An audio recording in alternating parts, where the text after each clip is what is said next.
آج ہم بات کریں گے ایک ایسے ٹاپک پر جو ہمارے ذہنوں میں تو آتا ہے لیکن ہم سوچ کر بھی اس کا کچھ نہیں کرتے۔ آج ہم سمجھنے کی کوشش کریں گے کہ لڑکوں کو ڈپریشن کیوں ہوتا ہے۔ جی ہاں، لڑکے بھی ڈپریشن کا شکار ہو سکتے ہیں، اور یہ بات ہم سوچ بھی نہیں سکتے کہ کس قدر انہیں مشکلات کا سامنا کرنا پڑتا ہے۔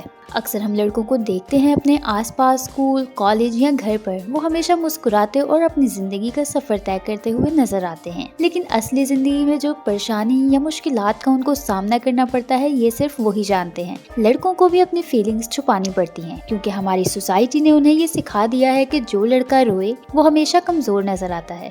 لڑکوں کے ڈپریشن کی یہ چند وجوہات ہو سکتی ہیں۔ پہلی چیز، وہ ہر وقت اپنے ماں باپ کی امیدوں پر پورا اترنے کی کوشش کرتے رہتے ہیں۔ انہیں لگتا ہے کہ اگر انہوں نے اپنی زندگی میں کسی گول کو اچیو نہیں کیا یا زندگی میں کچھ گڑبڑ ہوئی ہے تو ان کی پوری سیلف اسٹیم ختم ہو جاتی ہے۔ یہ پریشر ان کو ایموشنلی ڈرین کرتا ہے۔ آپ نے سوچا ہے جب لڑکے اپنے آس پاس کے لوگوں سے یہ نہیں کہہ پاتے کہ وہ ٹھیک نہیں ہے تو ان کو کتنا اکیلا محسوس ہوتا ہوگا؟ جب وہ اپنی بات کسی سے شیئر نہیں کر سکتے، جب وہ خود کو سمجھ نہیں پاتے، تب ڈپریشن کا شکار ہو جاتے ہیں۔